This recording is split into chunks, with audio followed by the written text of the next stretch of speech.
Amigos, ¿cómo están? Qué bueno poder encontrarnos otra vez en este espacio que nos brinda Edemi, Gestión de Reino. Quiero agradecerte nuevamente por permitirme abrir tu corazón en este momento y que podamos tener estas charlas en las cuales estoy seguro que va a ser de bendición para todos nosotros. Y también agradecerte porque dispones de este tiempo para que Cristo te hable, para que Cristo sea el que realmente hable a tu corazón y vos puedas atesorar lo que Él tiene para decirte. Bien, te recuerdo que estamos en la materia identidad de reino. El ADN de un hijo es la obediencia. Y justamente quería que podamos repasar lo que estuvimos viendo en la clase anterior, en la clase 1. Mira, te traje unos ítems de lo que fuimos hablando. Hablamos de ser carta, de ser amigo. Hablamos de amistad espiritual. Hablamos de qué nos mueve a hacer cartas. También hablamos de qué hizo Cristo para atraer a las multitudes. Y también hablamos de la gran comisión. Y bueno, en esta unidad, que es la unidad 6, ser carta, volvemos al sustento escritural de la primera clase. Nos quedamos con el mismo sustento escritural que está en 2 Corintios 3:3 y dice así, lo leemos juntos: siendo manifiesto que sois carta de Cristo, expendida por nosotros, escrita no con tinta, sino con el Espíritu del Dios vivo, no en tablas de piedra, sino en tablas de carne del corazón. Y la clase 2 se titula Ser carta es la pureza del evangelismo. Y tiene una confrontación que nos hacemos juntos esta pregunta: ¿tu carta muestra al Espíritu Santo?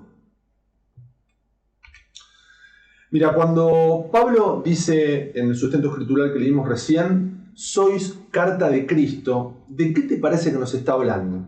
Mira, cuando yo pensaba en esto de ser cartas de Cristo, esto me llevó a pensar en una carta de recomendación.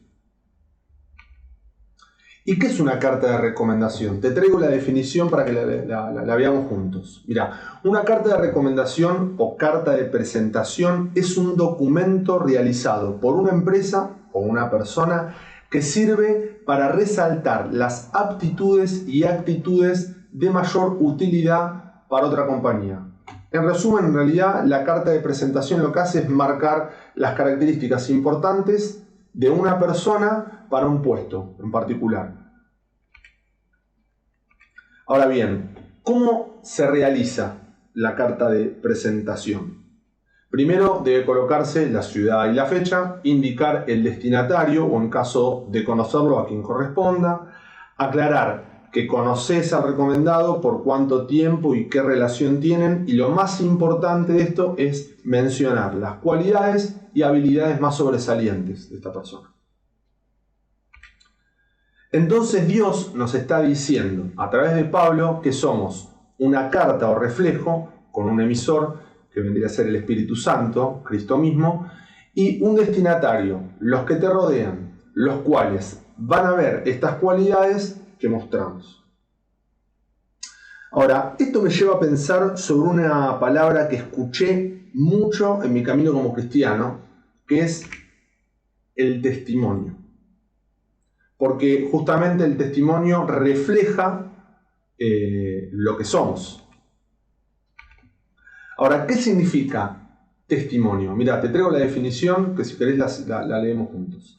Es la afirmación acerca de algo. Esta palabra proviene del latín testimonium, que significa demostración o evidencia. Los testimonios personales son aquellos que da alguna persona o grupo de personas para mostrar a otros algo importante acerca de su historia de vida.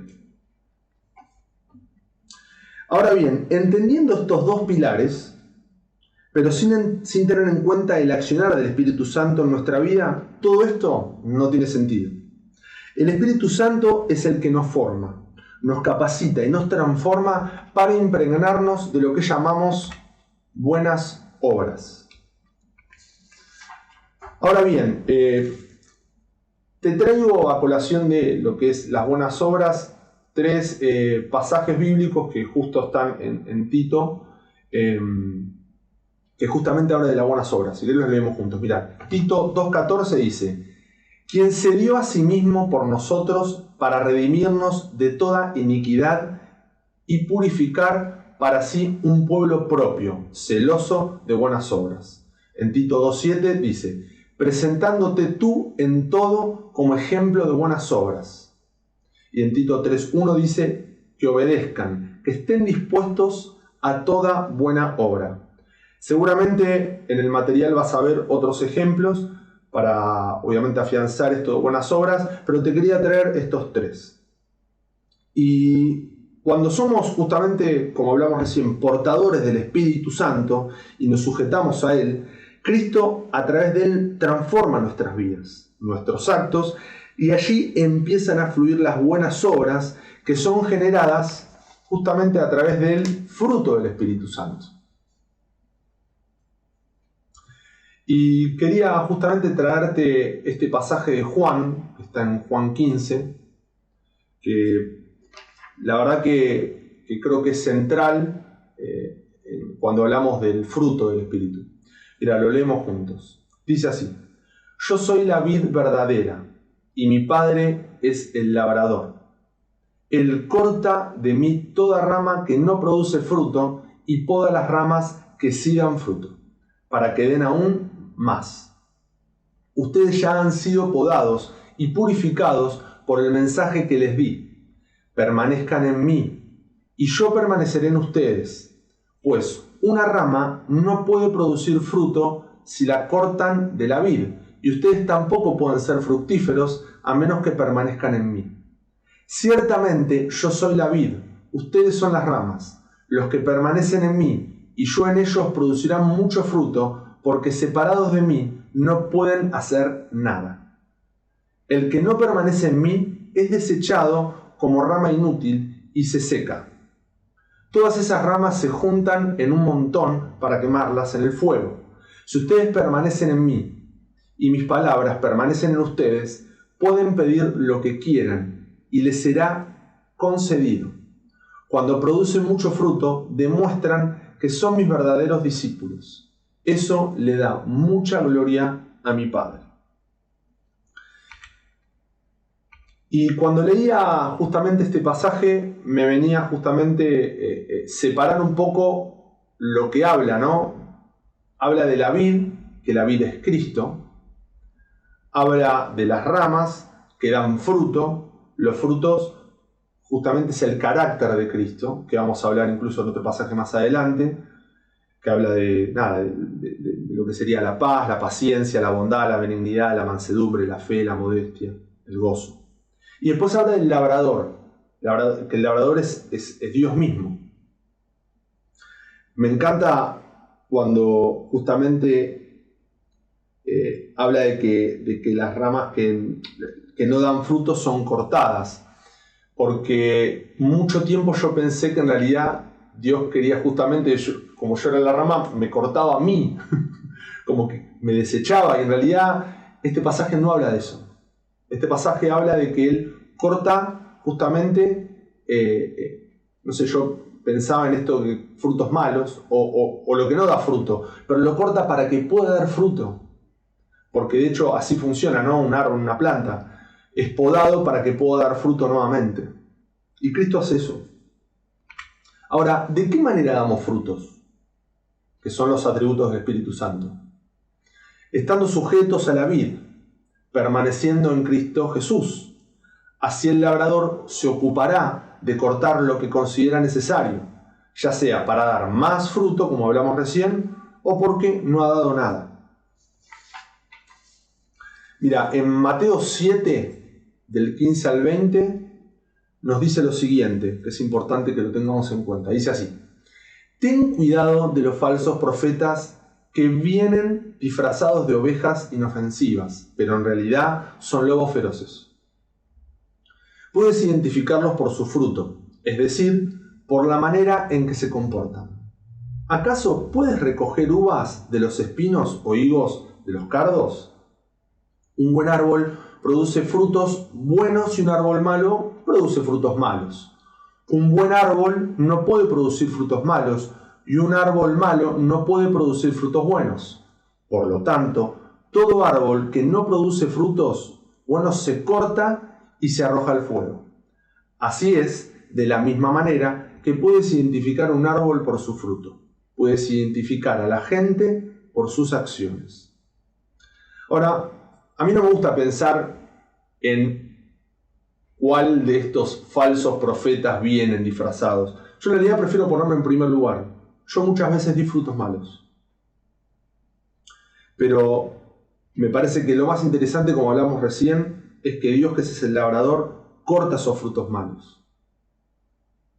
Él es el que se encarga de podarlos, no de nosotros. Sí, tenemos que estar atentos. Primero de nosotros no dar frutos malos y también de las personas que tenemos cerca.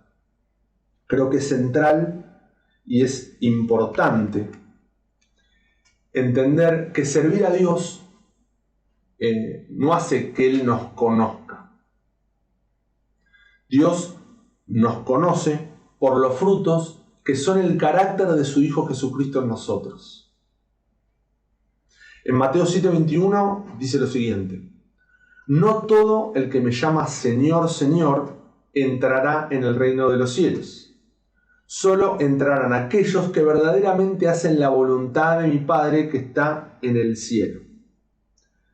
Cristo nos dice que solo conoce a los que hacen la voluntad del Padre. Jesús es la voluntad del Padre, que en definitiva es el Espíritu Santo en nosotros, que habita en nosotros. Mira, en Gálatas 5, del 22 al 25 dice: en cambio, lo que el Espíritu produce es amor, alegría, paz, paciencia, amabilidad, bondad, fidelidad, humildad y dominio propio. Contra tales cosas no hay ley.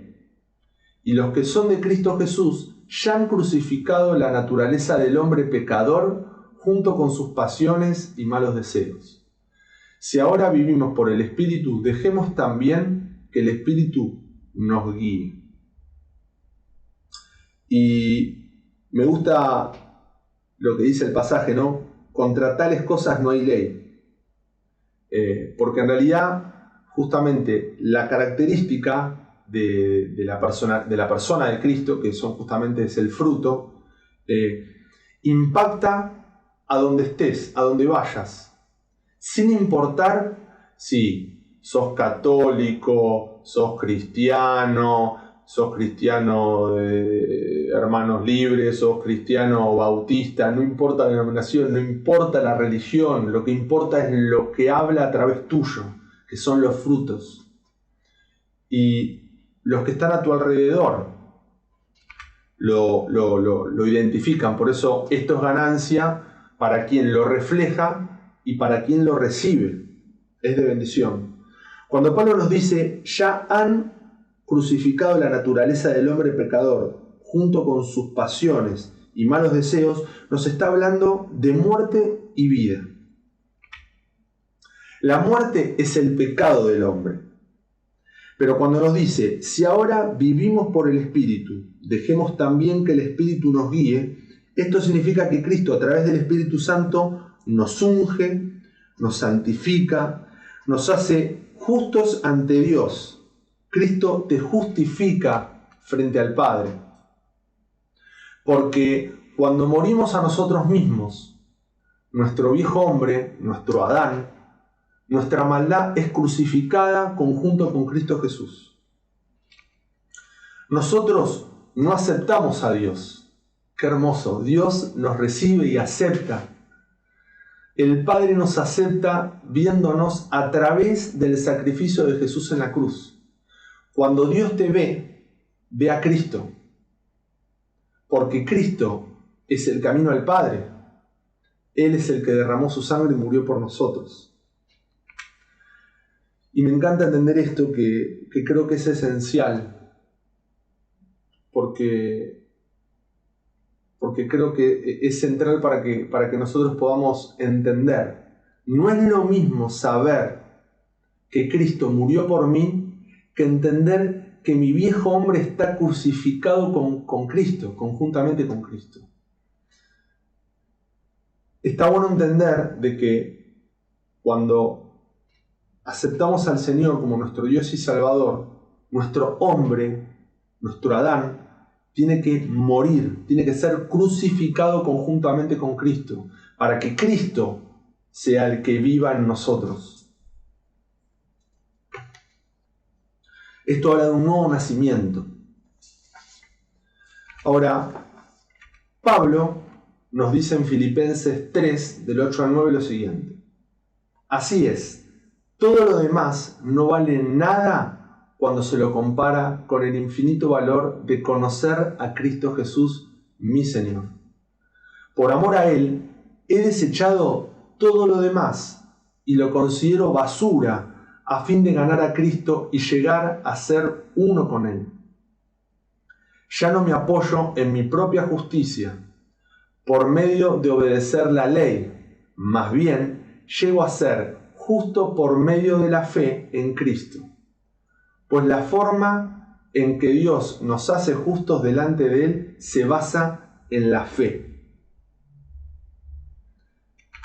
Tenemos que entender que el proceso de muerte a vida es necesario para encontrarnos con Cristo, tomando en poca estima todo lo de nuestra vida en el mundo, para que nos sea revelado lo que Dios quiere darnos a conocer en lo sobrenatural y espiritual.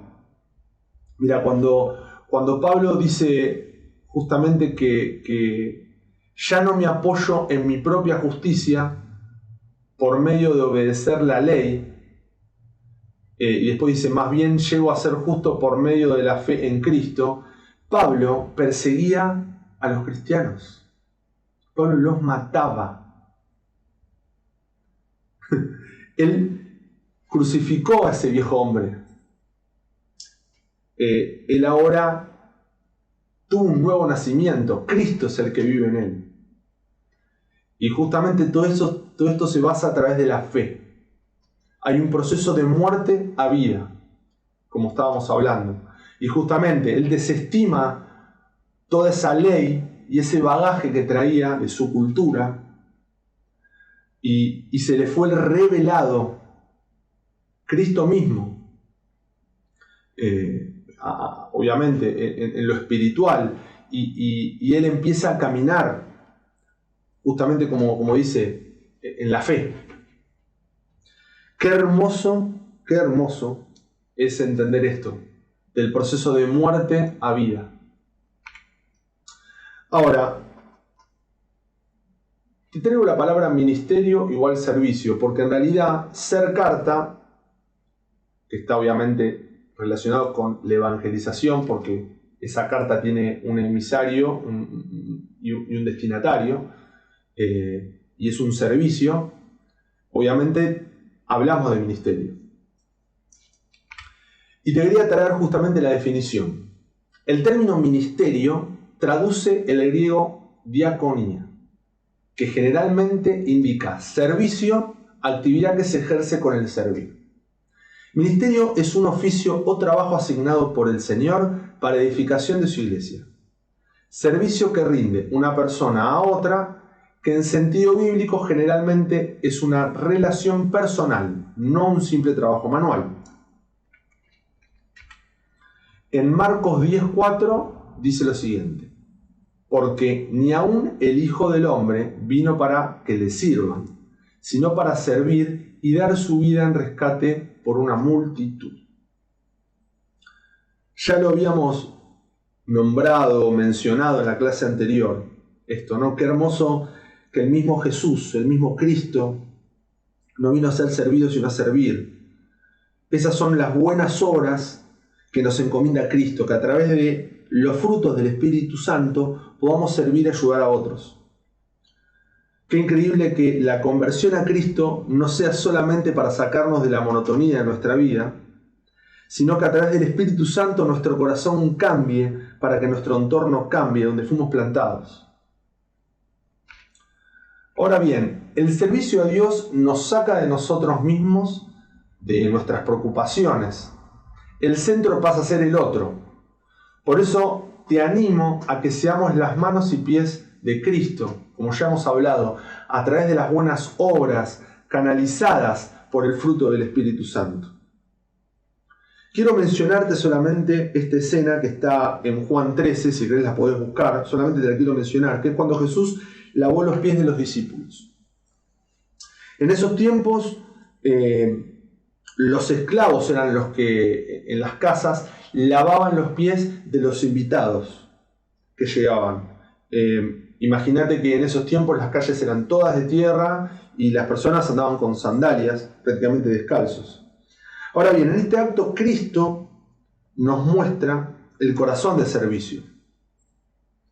Él lavó los pies de los discípulos.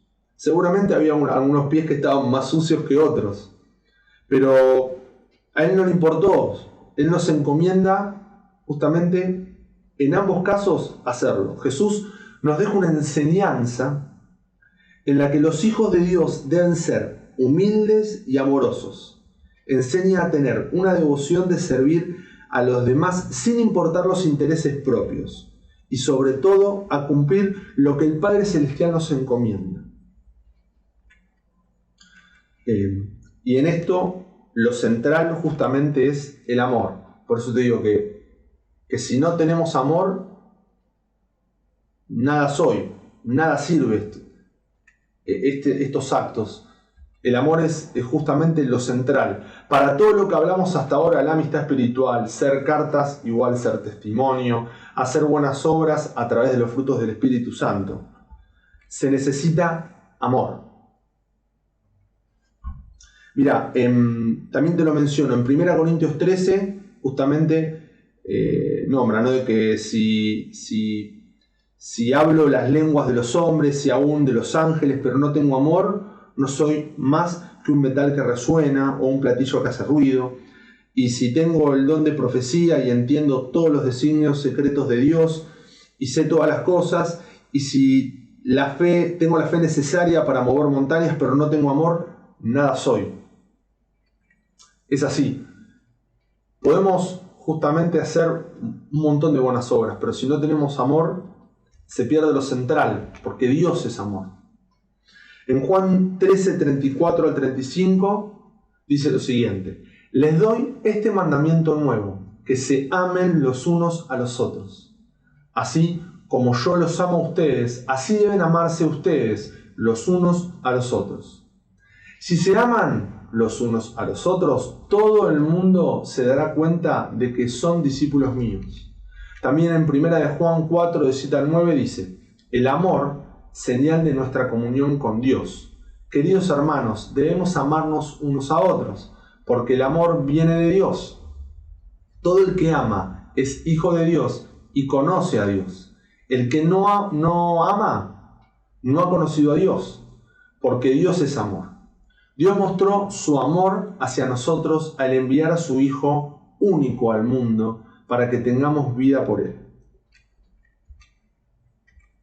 El amor, que es Cristo mismo, es el vehículo para conectar y llevar a las personas al corazón del Padre. Es lo que nos va a conectar con el otro de una manera especial para poder construir lo que ya hablamos en la clase anterior, que es esta amistad espiritual de la que hablamos.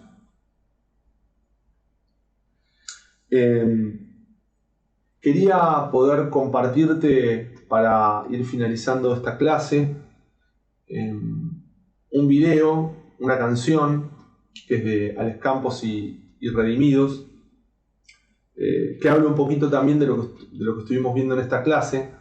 Espero que te ministre igual que me ministró a mí y que realmente podamos entender todo lo que estuvimos hablando para ponerlo en funcionamiento donde fuimos plantados. ¿Te parece? Lo vemos juntos. Soy soldado de la vida que se aferra a la verdad. Mi camino es muy angosto, pero lleva libertad.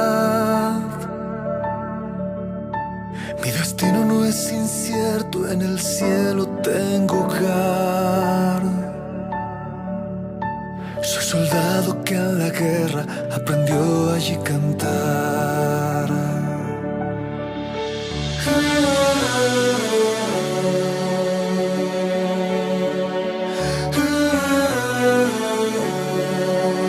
Soy soldado de la vida, voluntario me entregué. Renuncié a estar dormido, decidí estar de pie. Mi fusil es tu palabra, la misión en ti creer. Aunque duras la batalla, a tu lado venceré. Fui ligero en mi equipaje por si tengo que ayudar. Alcanzado en el camino al que no pueda volar. Solo tengo 5 peces y 2 pedazos de pan, que en tus manos se convierta en salvación a un millar. Soy soldado de la vida, por mi herencia lucharé. Mi familia y mis hermanos a Jesús les mostraré. Yo, soldado, tengo un llamado, amo la misión que se me ha encomendado. No se trata del rango alcanzado, si fue por su gracia que fui reclutado. Las fuerzas para seguir vienen de quien me dio razón de vivir. Su amor para compartir ese amor por el cual se entregó hasta morir. Aunque fuerte se levante la tormenta sobre el mar, a tu lado he aprendido sobre el agua a caminar. No me rindo al fracaso, volveré a comenzar. Mi trinchera es tu regazo, mi victoria está en tu paz. Soldado de pacto, jamás seré un desertor. ¿Cómo renunciar a tan grande honor? Soldado de valor, que no se rinde en la lucha de sembrar amor. Entre las trincheras caminaré y aunque todo se ponga violento, yo continuaré, confiado estaré y lucharé hasta el último aliento. Mi victoria está en Jesús, quien me dijo que soy sal y luz. Y esta guerra ya fue ganada hace más de 2000 años en la cruz. Oh man. Soy soldado de la vida, por mi herencia lucharé. Mi familia y mis hermanos a Jesús les mostraré. Aunque el mundo a ti te niegue, con mi canto les diré que eres Dios de lo imposible, de los reyes eres rey. Qué bueno compartir este momento en el cual el Señor nos ministra a vos que estás ahí del otro lado y a mí que estoy acá, ¿no? A través de esta canción. Mira, yo anoté ciertas cosas que dice que me parecen que están buenas. Soldado que aprendió en la guerra a cantar, ¿no? Habla del camino angosto, habla de que en el cielo tenemos hogar, habla de que el fusil es la palabra y la misión en ti creer, habla de la fe, habla de tener ligero equipaje para poder ayudar a otros en el camino, habla de que seguramente vamos a atravesar tormentas, pero en Cristo está la victoria, seguramente tormentas, desiertos. Habla también de que esta guerra ya fue ganada hace más de 2000 años en la cruz por Cristo. A través de la sangre de Cristo hemos ganado la guerra en la eternidad. Y el tema termina: eres Dios de lo imposible, de los reyes eres rey. ¡Wow! Eres el rey y se establece una vez más en tu vida y en la mía. Para ir finalizando la clase, quería compartir con ustedes, como cierre, esta conclusión que dice así: en el tiempo que vivimos hoy, creo más que nunca que necesitamos ser personas infectadas e influenciadas por el amor de Cristo, para que a través del Espíritu Santo podamos manifestarnos en donde estemos con buenas obras, y así contagiar e influenciar a otros por intermedio de su amor. Me encanta lo que dice Pablo en Romanos 8:19, porque el anhelo ardiente de la creación es el aguardar la manifestación de los hijos de Dios. ¿Te das cuenta? La creación toda está esperando nuestra manifestación, que compartamos, que contagiemos, que invadamos la tierra del conocimiento de la gloria de Dios. El anhelo del Padre es que los necesitados conozcan de su amor, que conozcan de su Redentor, que conozcan de su Libertador, a través de las cartas escritas por el Espíritu Santo y firmadas por Cristo, escritas a fuego en nuestro corazón. Mira, yo quiero orar en este momento por vos y por mí. Con los ojos abiertos, Señor, yo en este momento te pido que tu Espíritu Santo se establezca una vez más en nuestros corazones. Papá, que como dice la canción, vos sos el Rey de Reyes, que vos te sientes en el centro de nuestro corazón y que, como hablábamos recién, papá, podamos entender que tenemos que morir todos los días para que vos te establezcas en nuestro corazón una vez más, para que justamente seamos vistos, Señor, a través de Dios en vos, porque Dios nos ve, cuando nos ve a Cristo y nos ve ungidos, nos ve santos, porque Él es santo, Él habita en nosotros, y que a través de este acto, Padre, de entender que tenemos que morir y ser crucificados con Cristo todos los días para que Él se establezca en nuestras vidas, puedan brotar los frutos que vienen de tu Espíritu Santo, papá. La característica, Señor, que es Cristo mismo en nosotros, y que esos frutos puedan ser vistos por el resto, de que podamos realmente ser cartas escritas por el Espíritu Santo. Padre, hacelo ahora en mi vida y en la vida del que está justamente del otro lado viendo esta charla, Padre. Te pido, Padre, que vos seas el que hagas la obra, que te establezcas y que realmente podamos ser esas cartas escritas por vos, Padre, y que podamos ser llevados a hacer buenas obras, influenciadas y guiadas por tu Espíritu Santo. Amén. Mira, quiero compartirte el desafío de esta clase, que podamos pensar en esas buenas obras influenciadas y guiadas por Dios, para que a través, como orábamos recién, para que a través tuyo sea manifiesto el Espíritu Santo. Como te dije en la clase pasada, nuestros actos gritan más de lo que podamos decir. Las buenas obras, el fruto del Espíritu Santo, brotan por los poros y es mucho más fuerte de lo que nosotros podamos hablar. Seguramente, si esto sucede, el Espíritu Santo va a habilitar momentos en esas charlas hermosas que vamos a tener con personas que obviamente nos atraviesan nuestra vida. Vamos a poder hablar siendo canales, y que el Espíritu Santo seguramente va a actuar ahí. Pero primero tenemos que estar atentos a esto: morir a nosotros mismos. Somos crucificados con Cristo para que Él se establezca, para que broten los frutos del Espíritu Santo para buenas obras, y que esas buenas obras sean destinadas justamente para las personas que nos rodean, donde fuimos plantados, para el necesitado. Espero que te haya sido de bendición esta clase, tanto como para mí. Que tengas una excelente semana y nos vemos en la próxima clase, el próximo encuentro. Nos vemos. Buena semana.